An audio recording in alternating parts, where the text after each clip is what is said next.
I'm Karen Taylor, Program Director of the General Society of Mechanics and Tradesmen of the City of New York. And I'm delighted to welcome both our in-person and indeed our online audience to this talk this evening. I also wanted to remind you that it is now Archtober, an initiative held every October to promote the discovery of architecture and design. And you can find more information on this at archtober.org. There are many wonderful events taking place this month in New York City, including, of course, tonight's talk. This evening, we're very pleased to welcome you to a program entitled New Building in Old Cities, Lessons for Historic Preservation, with our speaker, Professor Steven Semes. You will also have the opportunity to buy a copy of his book tonight from our bookseller, Nick, from Books on Call. Who is at the back of the room. It's also available online through the Getty Museum store.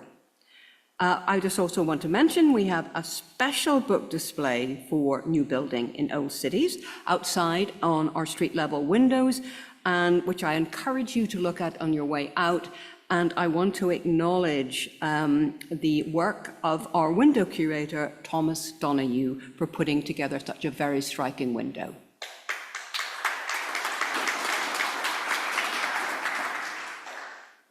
I also want to acknowledge our partners in tonight's presentation, the New York Landmarks Conservancy and Historic Districts Council, and I'm very pleased that we have Peg Breen, President of the Conservancy, here tonight, along with her colleague Andrea from the Conservancy.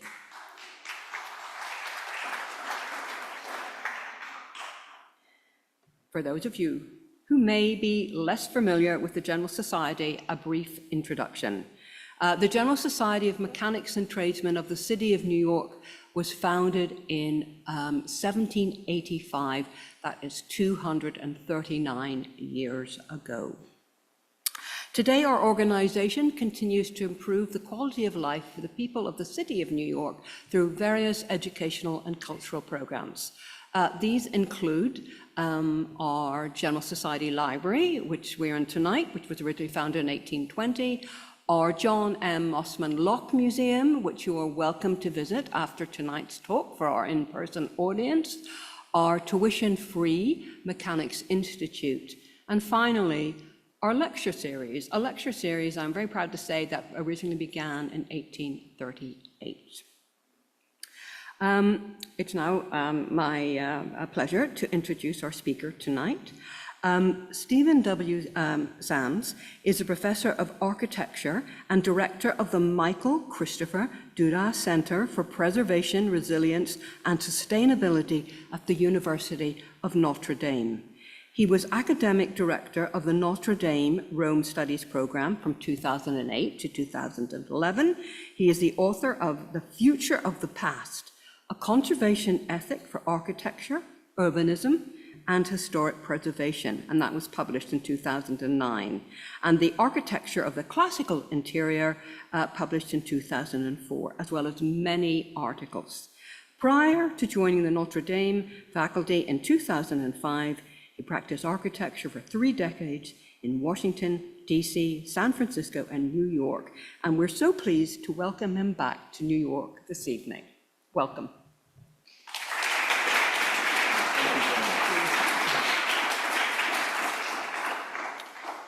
Good evening, everyone, and thank you, Karen. I'm delighted to be here again. This is at least the second time that I've given a talk in this very room. And I want to thank the General Society, the New York Landmarks Conservancy, and the Historic Districts Council for making this event possible. This evening, I'd like to introduce to you, I presume I'm introducing, has anybody here heard the name Gustavo Giovannoni before? Okay, friends of mine over here, a couple others, students. Well, I'd like to introduce you then, most of you, to an architect, urbanist, and heritage conservation leader who helped to shape theory and practice in those 3 fields not only in his native Italy, but also across Europe and even here in the United States. Gustavo Giovannoni was certainly the leading figure in the Italian architecture scene during the first half of the 20th century, and his legacy lives on, though often anonymously, for reasons I'll discuss in a moment. So this presentation is about sharing with you the pleasure of discovery of a thinker and professional whose insights and guidance are extraordinarily relevant today. Here he is, alongside a drawing of a building he designed in central Rome in the early years of the last century.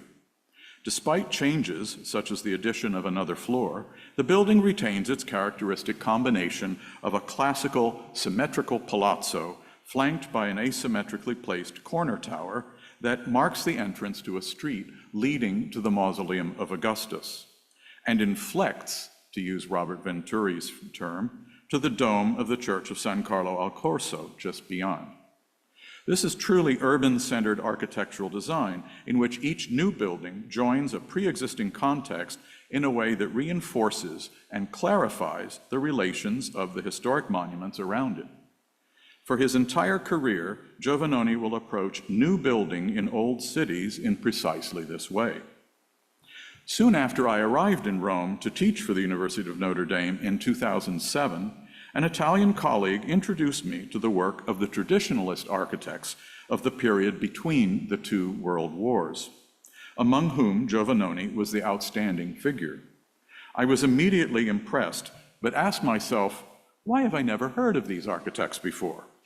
I always thought of myself as pretty well informed about the important designers of in Europe and the United States in the early 20th century. But who were these architects who chose to continue the classical and vernacular traditions in Italian architecture into the 20th century? In fact, the majority of architects resisted modernism and continued to find new things to say in the old languages, and Giovannoni was their unofficial leader. The more I found out about him, the more relevant his ideas seemed. I found a copy of his book, Vecchia Città ed Edilizia Nuova, or Old Cities and New Building, in an antique bookshop in Rome, and what he had to say resonated. His writings anticipated the revival of traditional architecture and urbanism, the growing importance of conservation, and most urgently, the need for buildings that are resilient and sustainable over the long term. Nearly a century ago, he had these things figured out. Many of his insights, especially in urban design and heritage conservation, have entered the mainstream of preservation thinking, but hardly anybody today can identify their source.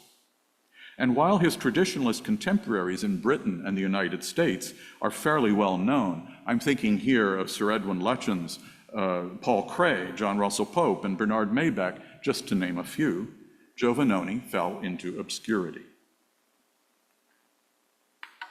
After the Second World War, in France, Italy, and Germany especially, those architects who resisted the modern movement were largely erased from the architectural histories of the 20th century.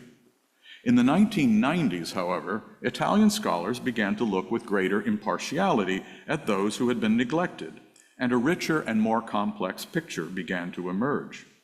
There has since then been an ongoing recovery of the reputations of architects, Giovannoni among them, who had fallen outside the standard historical accounts. My own research is indebted to these Italian colleagues, and this first book on Giovannoni in English allows me to share what I've learned with all of you. Giovannoni's professional and academic ideal was the architetto integrale, or the complete architect, one prepared to practice architecture, urbanism, and conservation or restoration, and teach them to the following generations. Giovannoni himself fulfilled this description, producing skillful designs for new buildings, such as the beautiful church that dominates the main piazza of the new town he master-planned northeast of Rome, which we see there on the right. So he designed the church and the piazza and the plan of the whole town. So it's kind of an indication of his, let's say, multidisciplinary interests.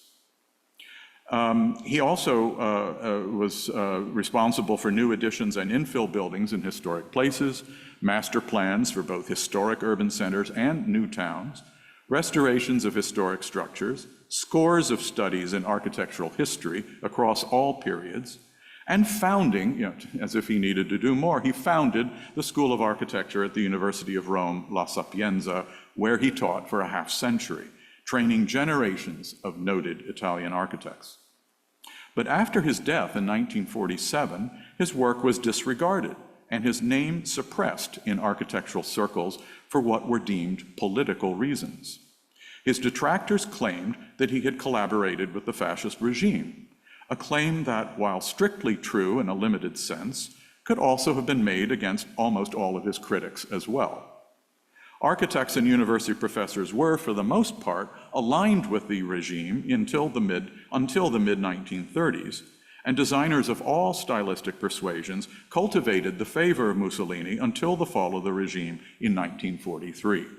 So politics was clearly not the decisive factor in Giovannoni's fall from grace. The true reason was because he had been a vocal opponent of the modern movement. For those who saw the rationalist school of design in Italy as representing progress and democracy, his defense of historic cities and buildings represented what they called a falsification of history, and even possibly sympathy with fascism. That was sort of how they set up the argument. If you liked one style, you were a Democrat, and if you liked another style, you were a fascist. And unfortunately, we hear a lot of that talk today as well. And we continue to hear these claims today, even though they are entirely wrong. But Giovannoni's opposition to the Bauhaus and Le Corbusier was not about ideology or style. Rather, he saw modernist urbanism as an existential threat to the historic cities he loved, their conservation and expansion. This was not an idle concern, given Le Corbusier's attitude toward the center of Paris, as shown in his Plan Voisin of 1925, you see on the right. In the mid-1930s, the fascist minister, Giuseppe Bottai, brought Le Corbusier to Rome and asked him to prepare a master plan for the city. Luckily, nothing came of it. Can you imagine? Giovannoni was particularly worried about the influence of Le Corbusier on the young Italian architects he taught and their attraction to the rationalists, including Giuseppe Turagni, Luigi Moretti, and others. Now, almost a century later, we can recognize that in many ways Giovannoni was not wrong to be concerned about them, and we can view his ideas with greater impartiality. As we become more aware of the literal unsustainability of so much of contemporary design with its roots in the doctrines of Siam and the Bauhaus, Giovannoni's position becomes more persuasive.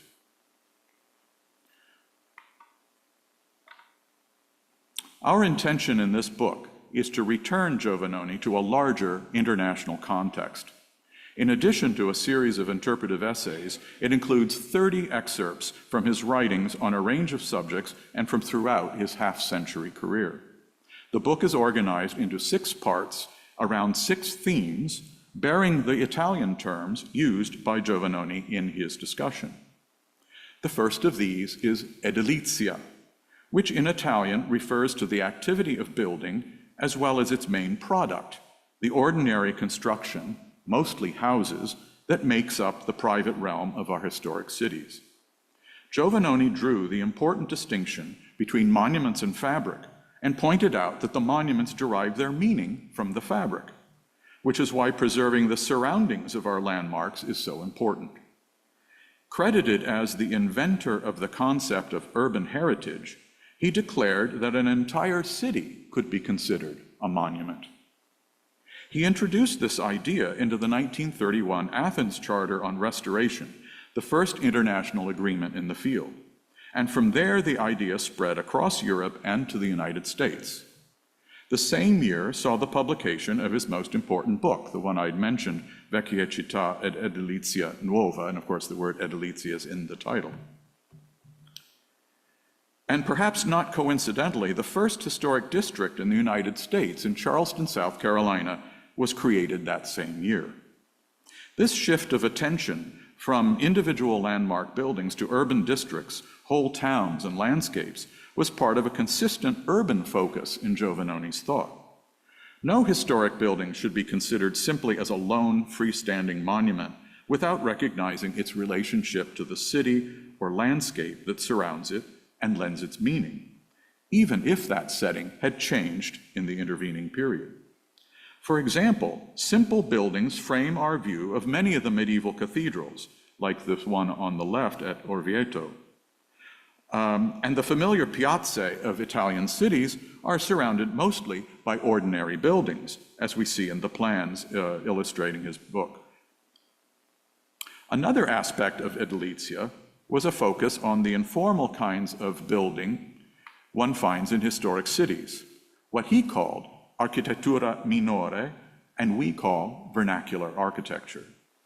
While Giovannoni admired the great achievements of the ancient monuments, he also valued the anonymous construction that, following traditional patterns, provided a coherent setting in which the whole is more important than its parts. It was this collective work of art, as he called it, that provided the context within which the individual monuments could best be understood. He directed much of his energy to opposing the demolition of the medieval quarters in Rome by Mussolini and elsewhere, for the sake of creating out-of-scale and inappropriate large open spaces around monumental buildings, a tendency that had originated in 19th century Paris. And here I'm going to go back one slide. For example, a huge plaza was created in front of Notre Dame in Paris in place of the smaller scale buildings that formerly framed views of the cathedral, which you can see in this early plan on the right, shows the Ile de la Cité and Notre Dame. You can see the facade there kind of in the upper right, and the Grand Parvis, which is now there, was an invention of the 19th century to set off the view of the cathedral, but completely changed its relationship to the city.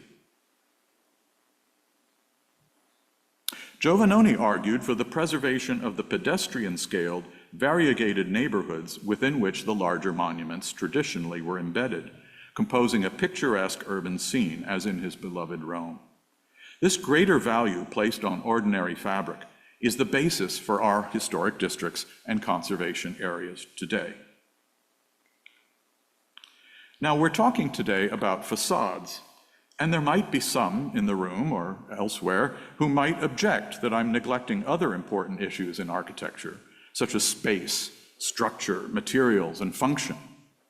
But my purpose in this talk is to look at facades as Giovannoni did, as the walls of a public room, the street or the square.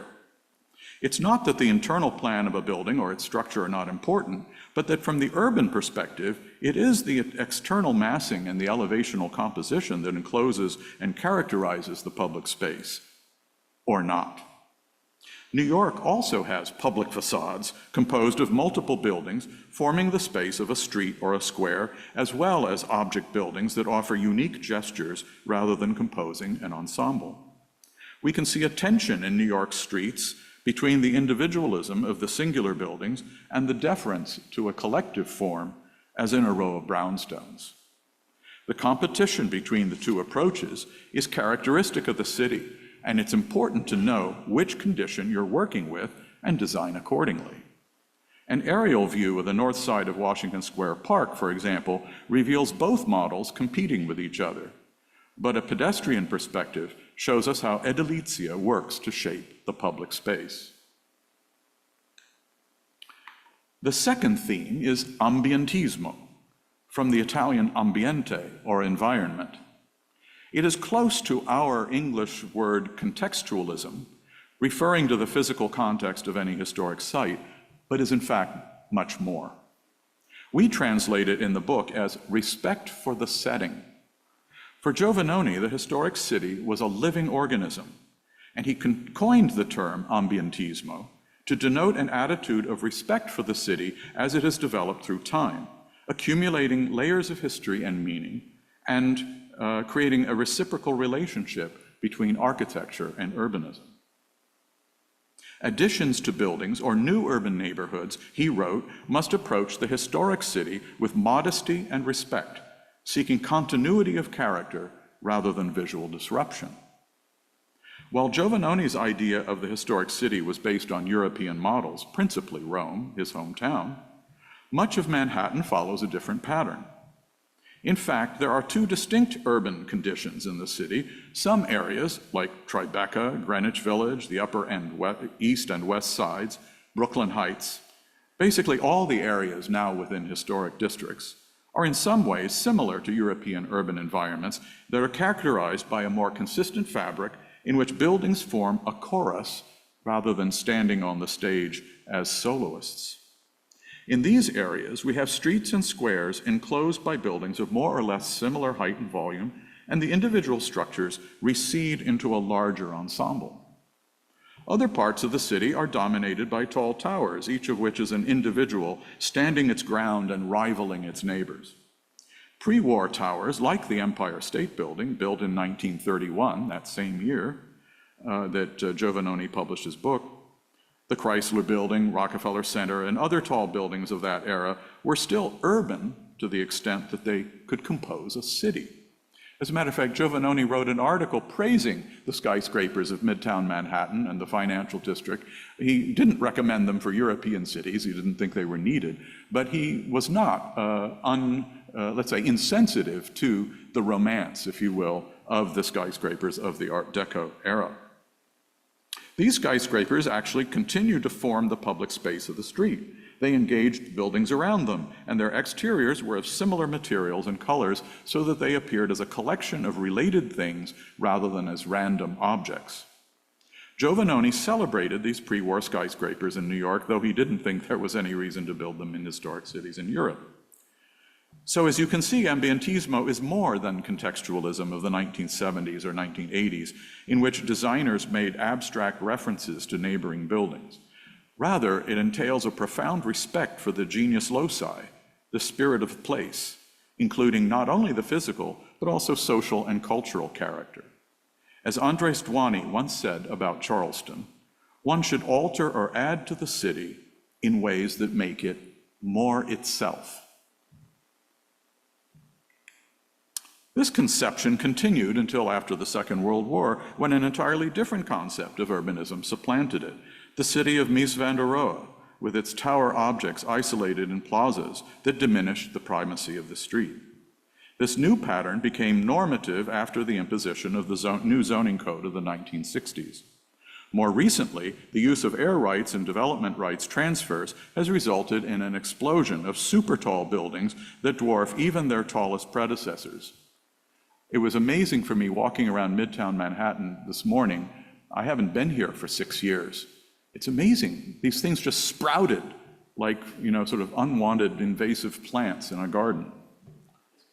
It really is difficult to imagine how this new reality can be reconciled with the historic city. That's your job.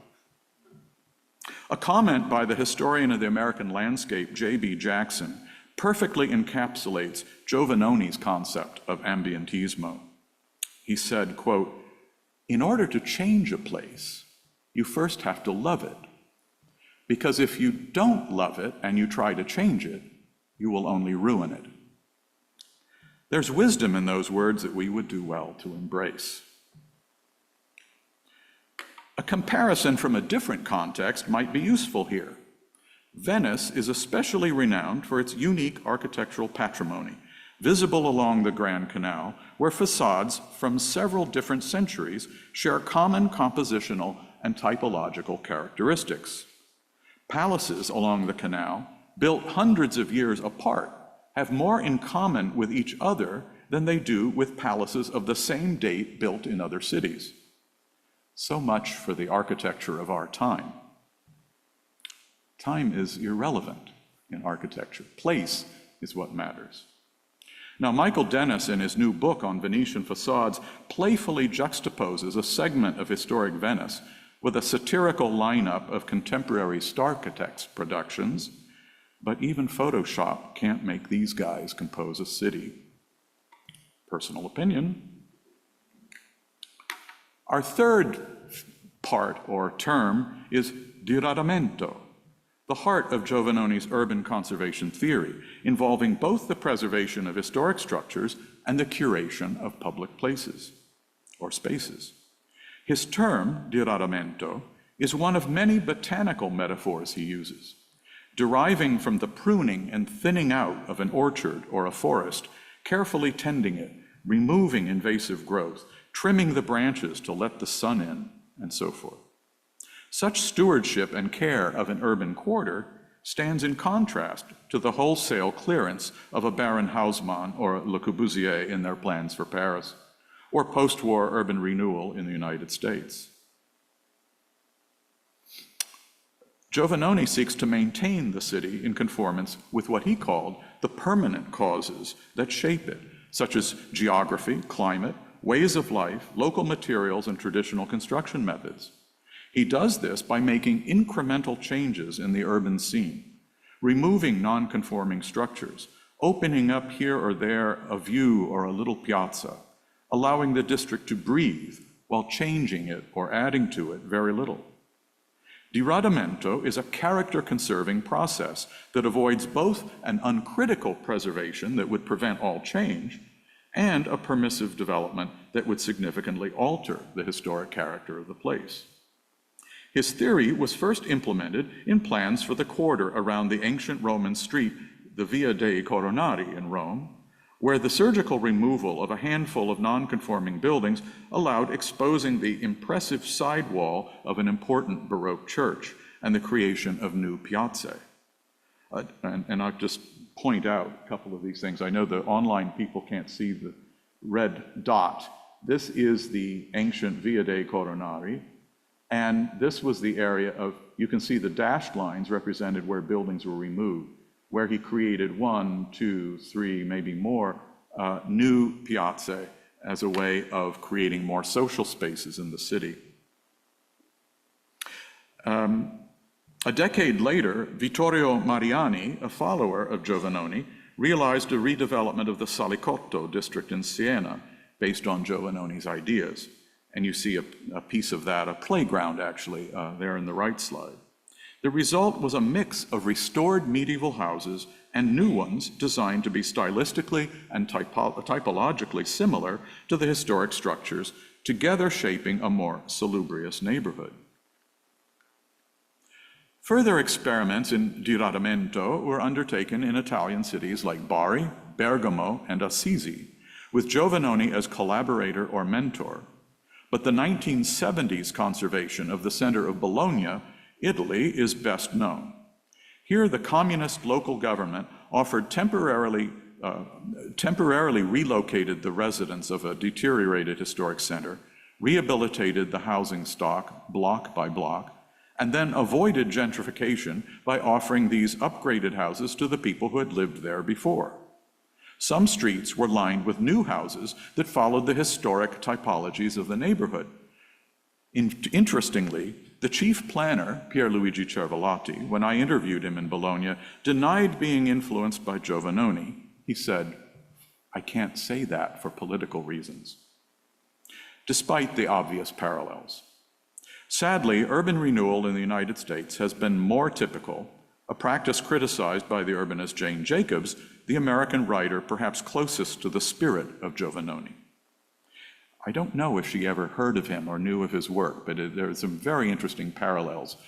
Just the way she begins the death and life of great American cities, describing the north end of Boston, is almost the same as a passage in Giovannoni, one of his last books, where he describes how the neighborhoods that had been considered the most blighted actually had the best statistics for health, better than the modern, more progressive housing that had been built between the wars.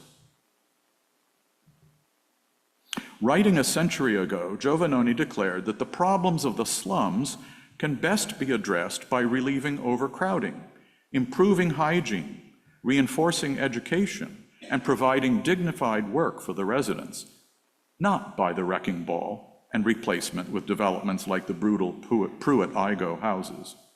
Diradamento never quite caught on in the United States, or only in the distorted form of rehabilitation and gentrification by private interests. But that's another story. We'll have to save that for another time. The fourth term, restauro, or restoration, sort of obviously, is essentially the care for the architectural heritage to render historic monuments and cities as whole as possible. to the extent supported by documentation or evidence. Giovannoni developed a comprehensive theory of restoration, proposing treatments ranging from pure conservation or maintenance to major rebuilding with new material. He sought a middle way between the strict conservation approach of John Ruskin and William Morris and the stylistic restoration of Eugène Emmanuel Viollet-le-Duc. He identified the early 19th century restoration of the Arch of Titus in the Roman Forum by Giuseppe Valadier as a model for restoration that makes the monument whole, but also avoids confusing the historic parts with the restoration itself. The architect added new elements to complete the missing parts, but the new forms appear simplified and in a slightly different material, Roman travertine rather than marble. The new moldings do not have carved ornament, and the columns are without fluting. At first glance, one sees the entire arch. On second glance, one sees the distinction between original and restored material. The difference is subtle but clear. Giovannoni promoted this approach, which decades later would find its way into the post-war international conservation guidance, including our very own Secretary of the Interior standards for restoration. Just to point out, here is a picture of the arch as it existed before the restoration, where it had been incorporated into the city walls. The city walls were removed, those were medieval walls, and the Roman monument was restored by, as you can see here, is Roman marble. And you see it's all carved and decorated with sculpture. And then the missing parts were added in a kind of plain travertine. The moldings are continued, but they're not carved, they're not ornamented. And the columns, as I mentioned, are not fluted. So you can see what's original and what's new, but it doesn't dominate your impression on seeing the monument.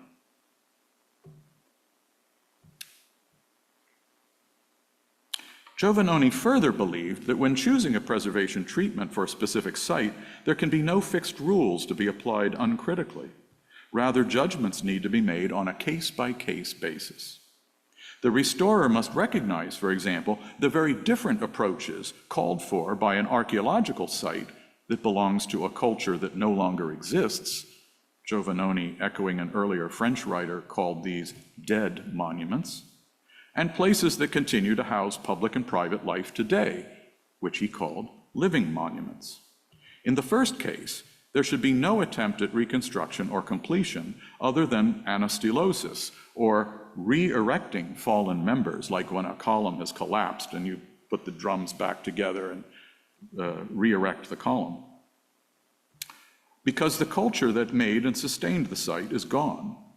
In the second case, preservation seeks to conserve not only the physical structures, but also the life and purpose that animates the place.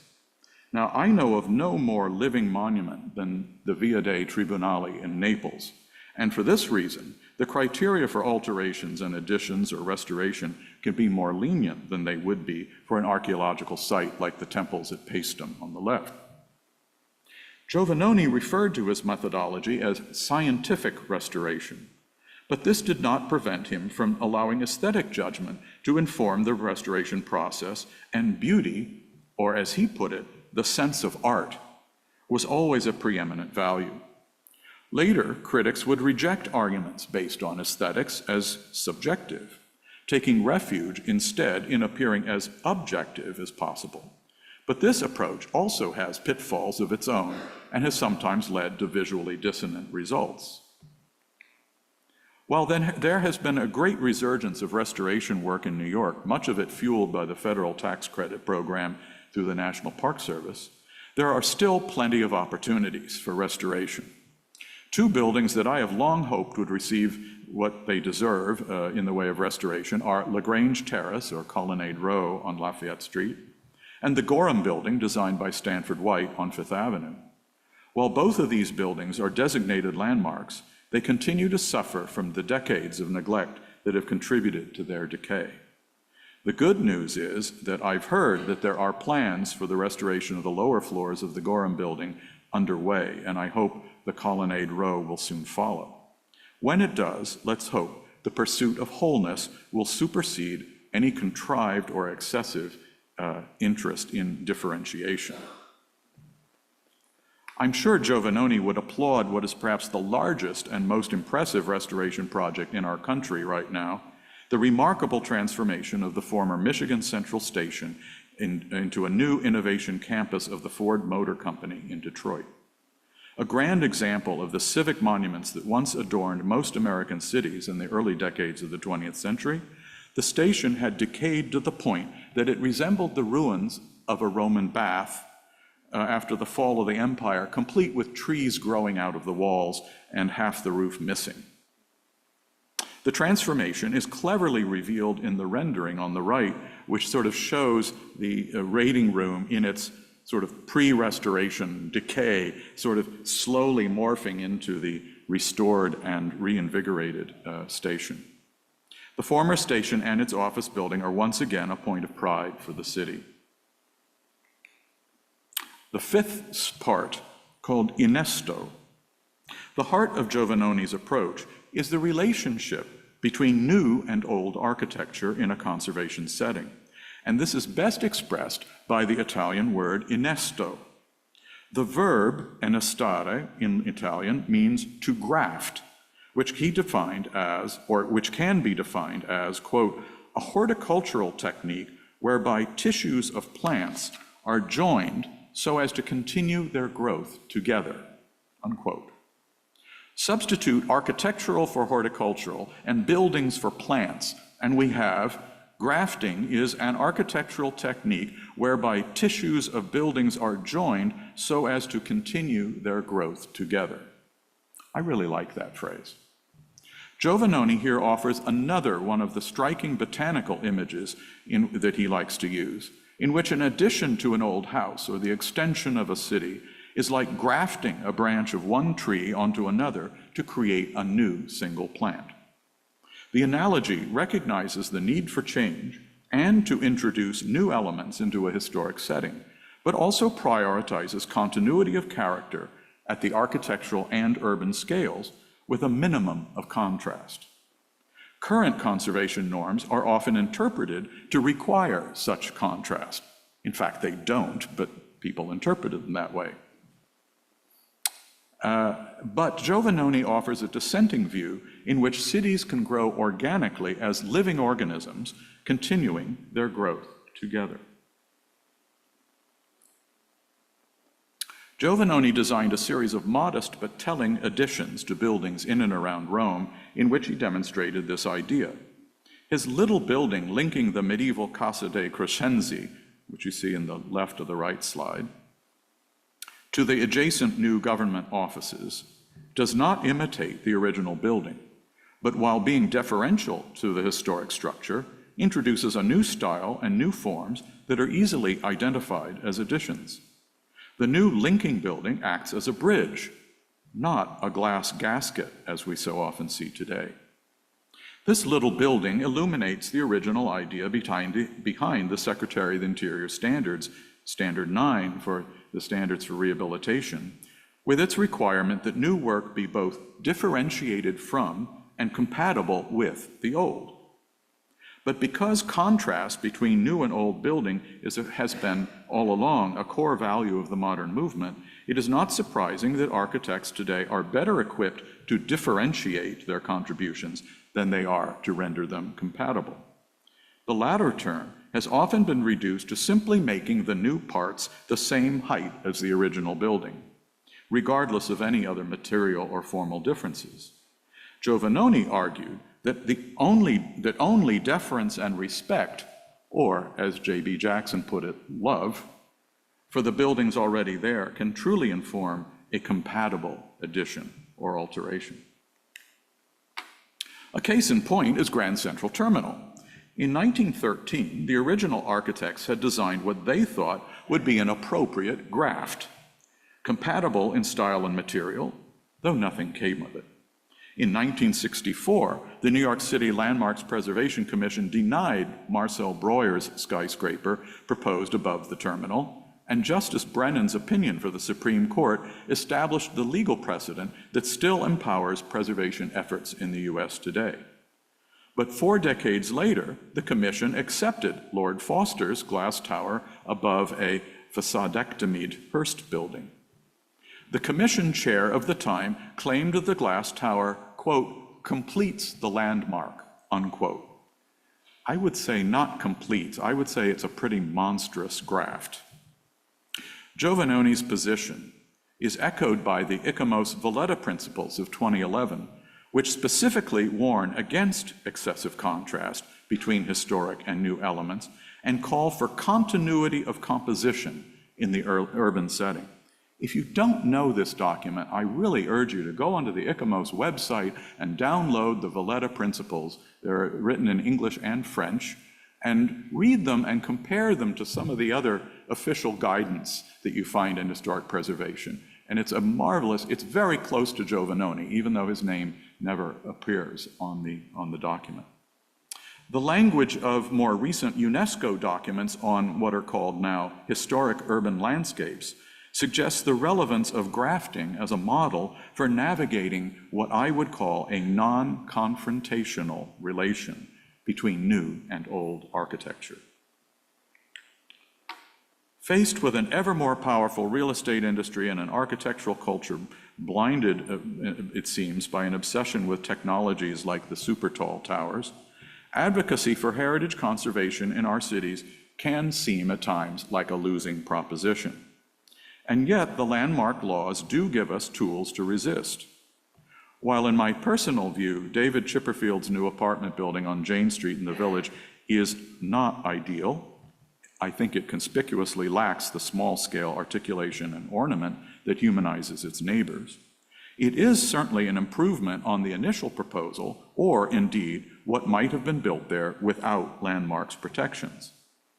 It's an attempt at continuity that passes the first glance test, holding the street wall and aligning with its neighbors.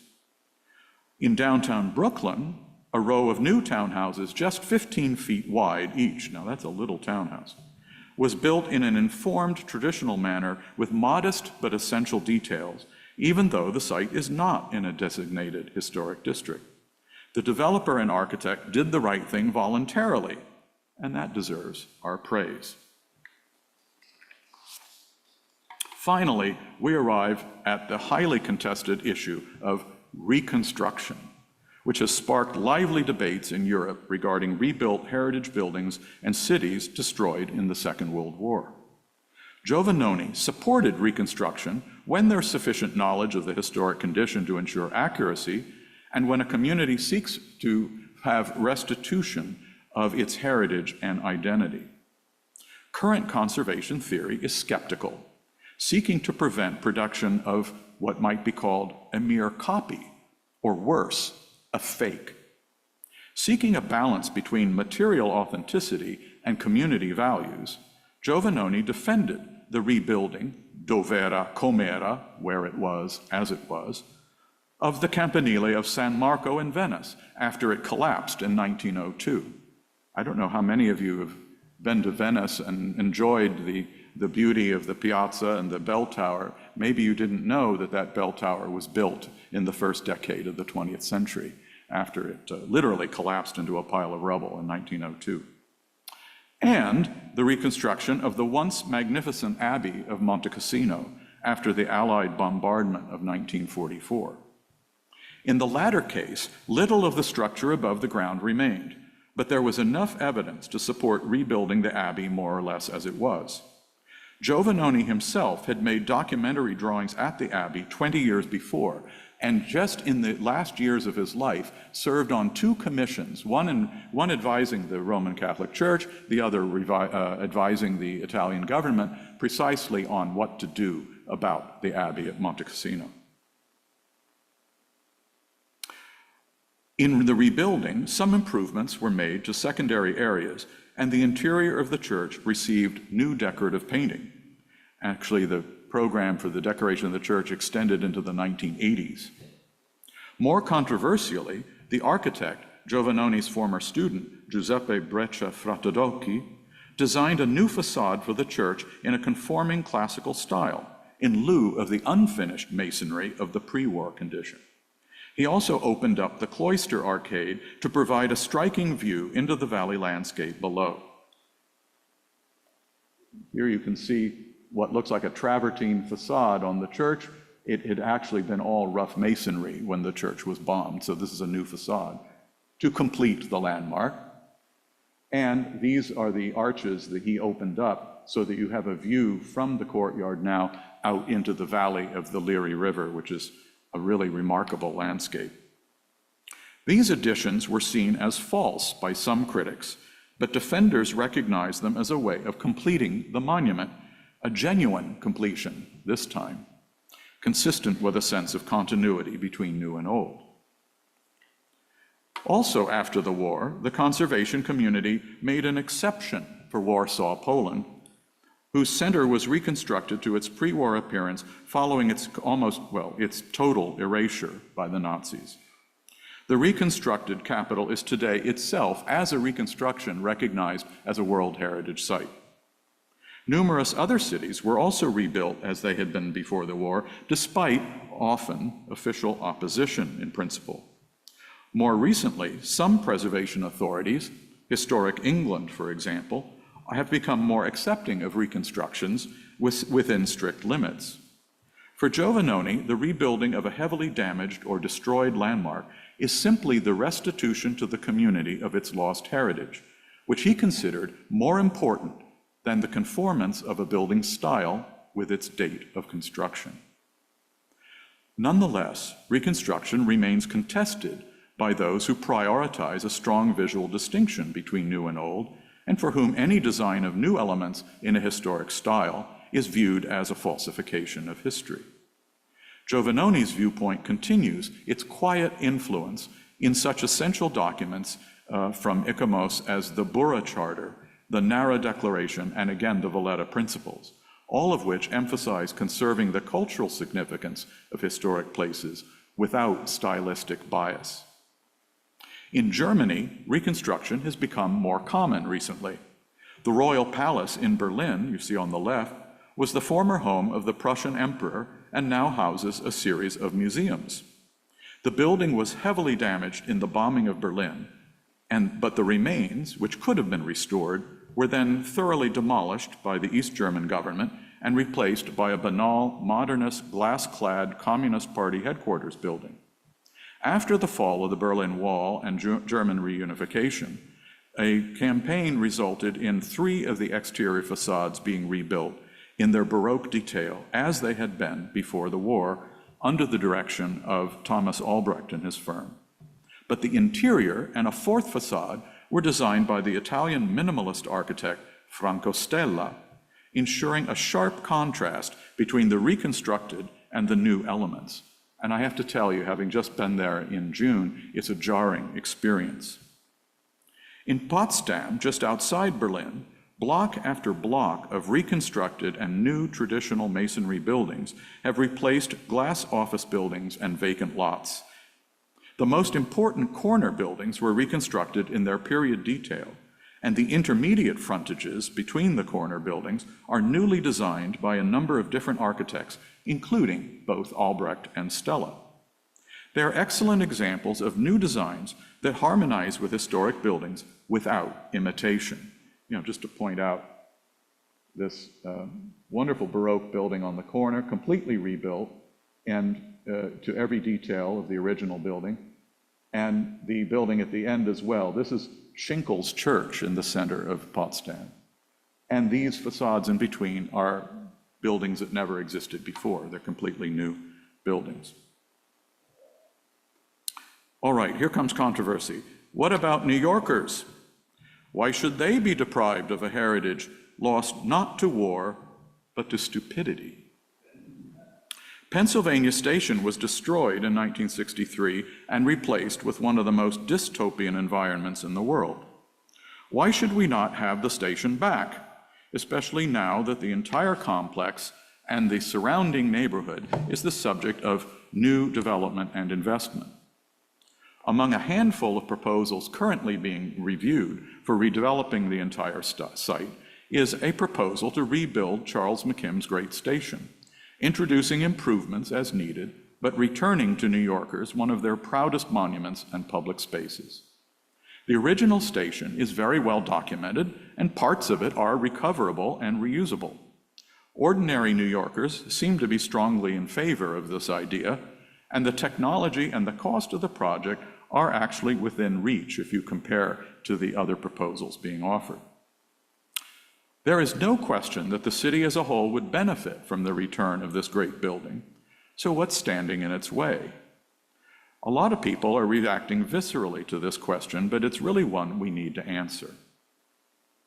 This brings us to the end of the survey of the 6 headings that organize the writings selected for the book, and I hope that I've given you a sense of Giovannoni's thought as comprehensive, coherent, and relevant today.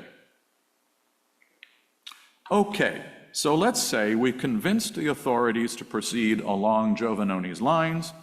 How do we train architects to undertake the adaptation, restoration, and reconstruction of heritage buildings and sympathetic design of new buildings?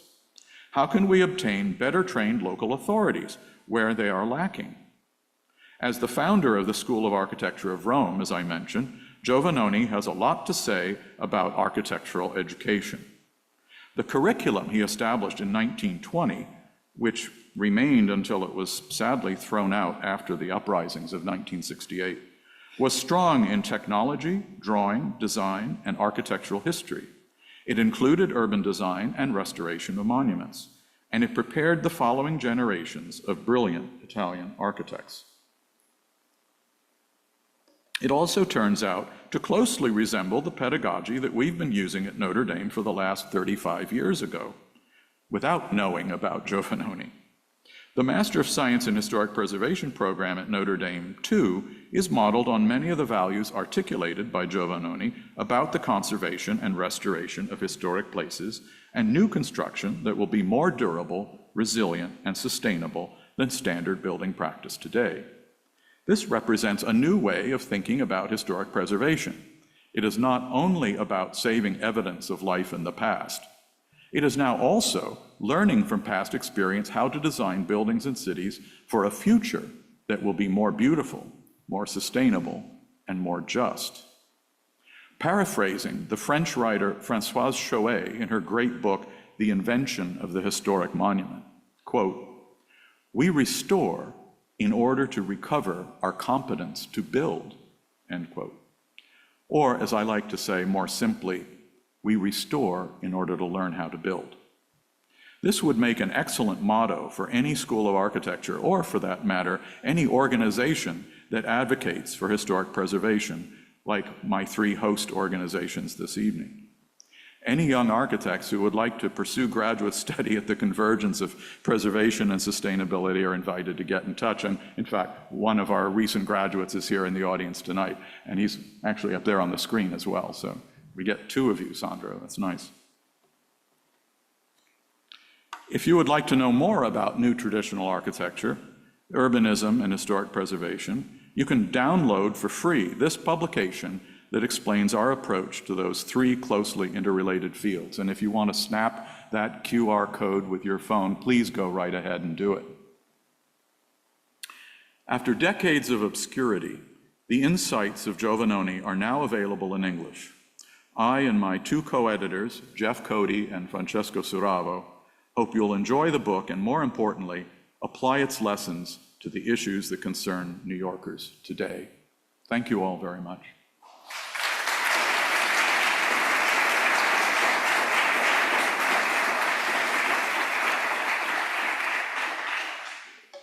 I think we're going to take questions. We are indeed. Thank you Okay. so much, Stephen, for that very eloquent overview. So thank you, much appreciated.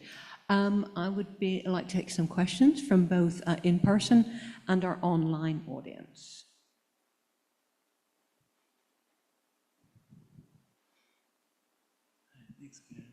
Hi, thank you for your talk.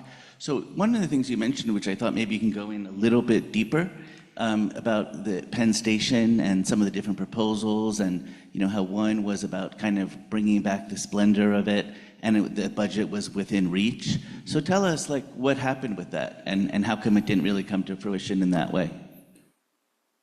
I'm not intimately familiar with that, that whole process.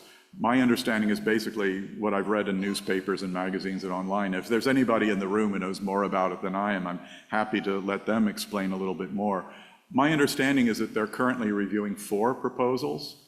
This is one of them, and Governor Hochul, I guess, will eventually make a decision. I don't know who's advising her. I haven't been active in New York for a long time. Do you have information in the back there? Okay, Karen, can you get the microphone over there if somebody knows the answer? Yeah, I'm Sam Turvey with Rethink New York City. Thank you, Sam. Good nice to meet you, and nice I to quote have you you all here. the time, but you are right, there are 4 proposals, and one of them is actually 3 variations on Charles McKim's Penn Station. One is a complete restoration of the original building.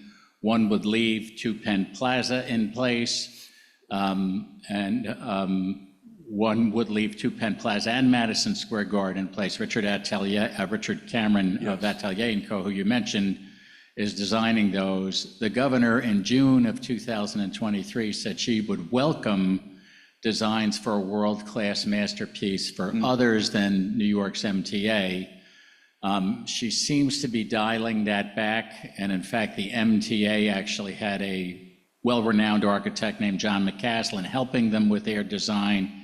He looks to be out of the picture, and the 3 designs, which include the original Penn Station, of which there are 3 designs within that category. I'm not saying it's over. Don't count us out, but it's going to take some encouragement to get the governor to be open to other designs. And the railroads are acting as their name indicates. They are trying to railroad people, and we will continue to try to bring some design and grace to New York City. Thank you so much. I'm glad you're here tonight, and I'm glad you could bring us up to date. It sounds positively Italian, the whole process. So another question over on this side. I'll just come over here.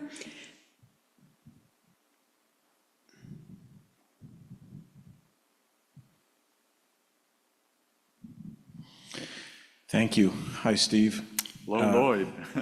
Steve, this seems like a natural evolution from the future of the past. My question is, to what extent are these ideas gaining traction among the non-believers? Because I always say the goal is to convince the non-believers, not to make the rest of us who think this is great stuff feel better. Exactly. That's why there's a limited utility in politics to what they call stirring up the base, right? If you have candidates only talking to their sort of most loyal followers, they're not actually growing more votes. We're trying to do that in a couple of different ways. Obviously, a school of architecture is one way that you can try to do that, by actually teaching people what the previous 2,500 years of architecture was about, and equipping students to join that rather than sort of cast it aside. We are making progress. Giovannoni's ideas never really went away. There's much more to the story than I had time to tell tonight, and we can talk about that or not if you like, but his influence has continued, and as I mentioned, some of the more recent documents, people sort of cling to the Venice Charter of 1964 and say, well, but it says that anything you add to a restoration must, must depart from the original composition and bear a contemporary stamp. Therefore, you have to have a glass box next to your Roman temple. Well, no, actually, that's not what the Venice Charter says. And then there's like 24 charters that have been written and published since the Venice Charter. So if you look at the more recent ones, they are much more along the line of Giovannoni's ideas. And I'm hoping, one of the things that I and my co-editors are doing is hoping that this book will open a door. Actually, my Italian colleagues, when I presented the book in Rome this summer, said, this book opens a door. And thank you for doing it, because it took a non-Italian to write this book. So hopefully it will open doors in the Anglophone world as well. Excellent presentation, Mr. Semes. Professor. So the question that I have is about Giovanni, and if he talks about, the majority of preservation. Oops. The majority of preservation and the reviews that say Charleston's Board of Architectural Review or the New York City Landmarks Preservation Commission, what they do is reviewing historic structures and maybe not additions, but just restoring them. Yes. And both of those organizations sort of end up being the lightning rod for highly controversial projects, which is maybe a smaller percentage of the good work that they do. And I say that with experience as maybe one of the only, maybe 10 architects that have presented to both the New York City Preservation Commission and Charleston's BAR. Does Giovanni talk about the restoration of historic buildings just in terms of maintaining them and continuing their ongoing life? Because I think both organizations, commissions, that's the majority of the work that they do. I think that's right. And as we know, most reviews are made at the staff level. And the staff level tends to include things like replacing an 18th century window sash that's finally given up the ghost. The kind of thing that you mentioned, non-controversial, non-confrontational issues tend to be made, and usually they're not lengthy or not onerous for the developer or the architect.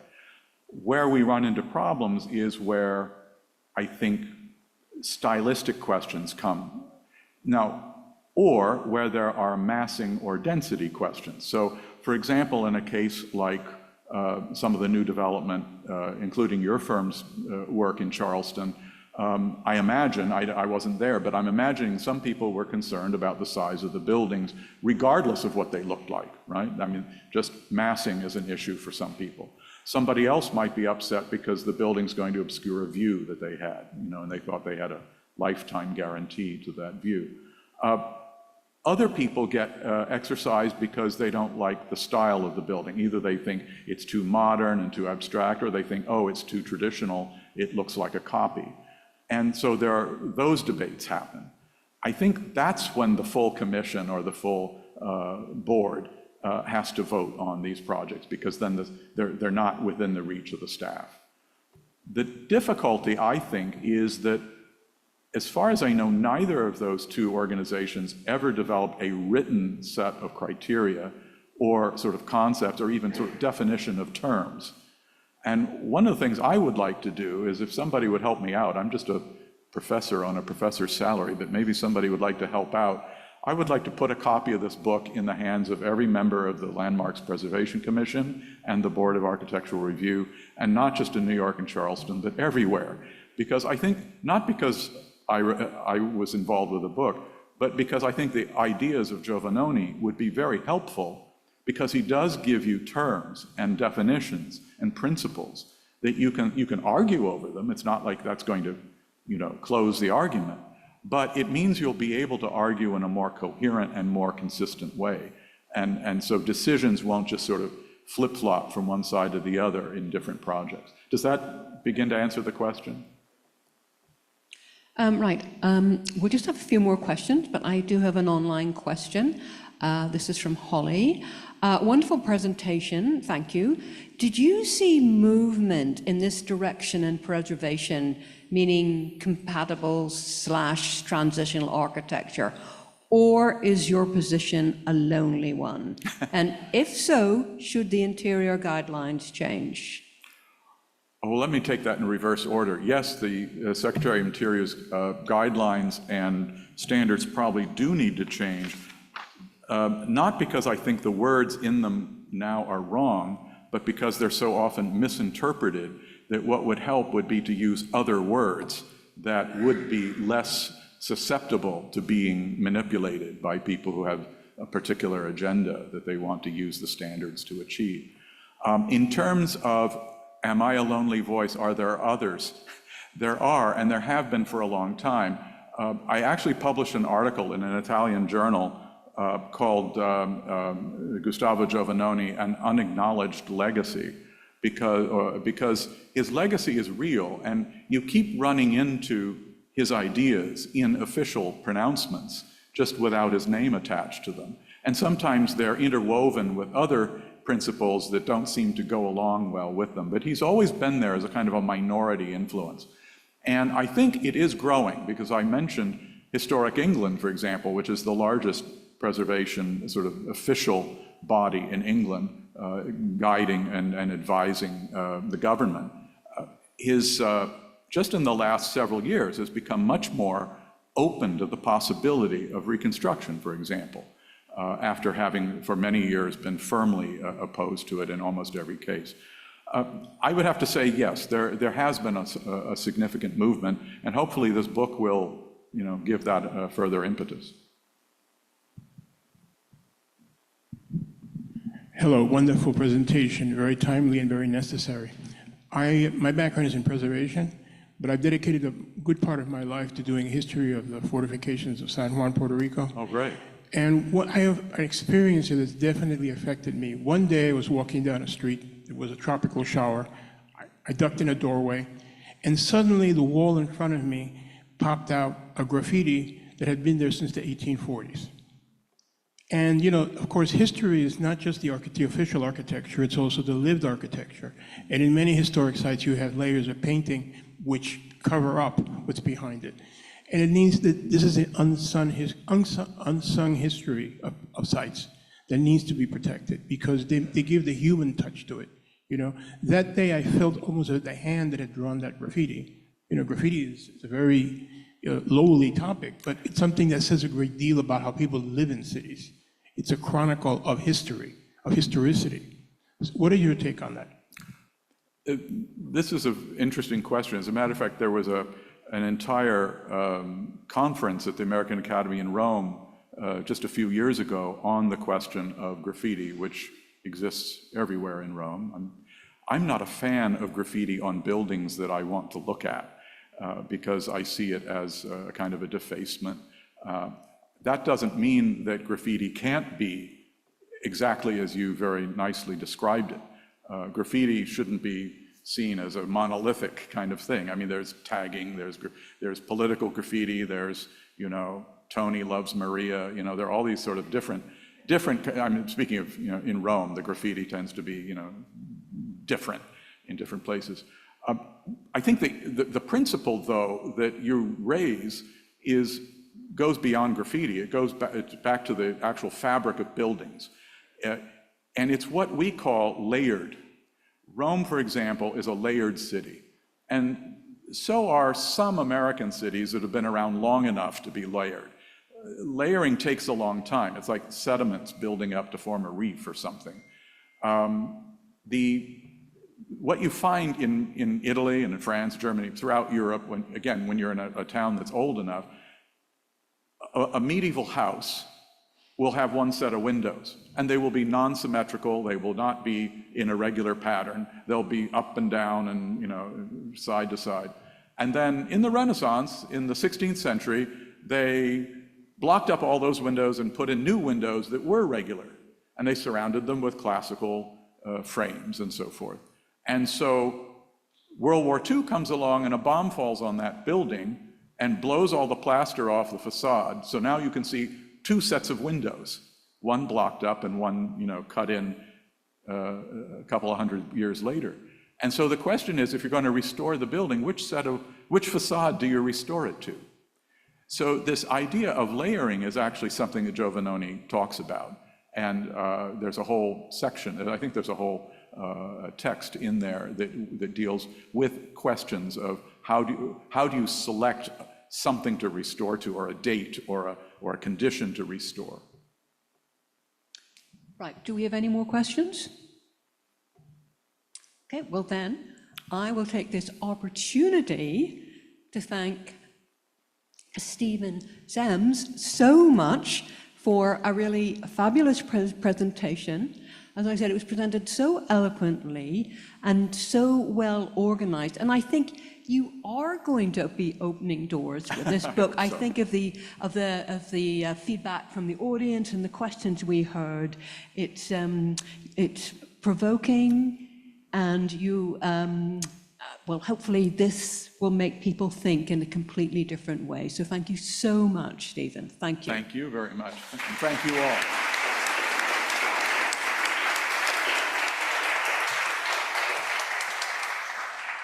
I do want to mention that new building in Old Cities happens to be for sale tonight, and I'm sure Steven will be happy to sign one of these books. So in a few minutes, I'm going to bring Steven to the back of the room, but before that, our Executive Director, Victoria Dingle, will say a few words. So Steven, well, first of all, thank you for being here and for coming back to speak to our audience. And as I was listening to you, I was just thinking there's really so much to say and so much to think about. And it was important when you said about historic preservation and sustainability. I think, and I have my own opinions about that, sometimes the drive for green and what appeals to people, but I think there's nothing more green than a building like this. Yes. You know, as the person who manages the capital projects and sees everything from beginning to end and works with everyone, this building has been so kind to us, but thanks to the craftsmen of 1890 and 1903, because every project that we take, if it wasn't made with care and great consideration for construction, when we restored that skylight, we wouldn't have discovered that 218 pieces of structural steel remained in fine condition, all because of the way the work was performed.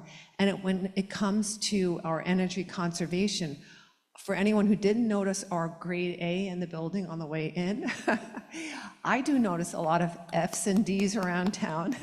And they're newer buildings, which catches everyone by surprise, as does some of the building materials in these glass houses that conduct more heat than otherwise.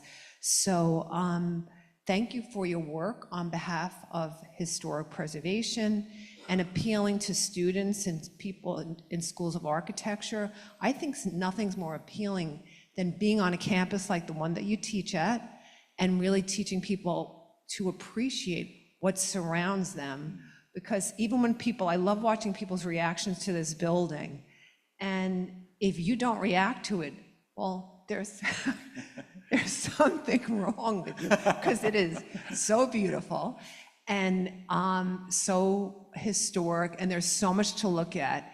And when you walk through the offices upstairs and you think about this room, 1903, 1890 offices, there's just so much that we've been given. And thank you for becoming, so enamored of this man, and you're his voice, hopefully for generations. So thank you. Thank you. Thank you very much.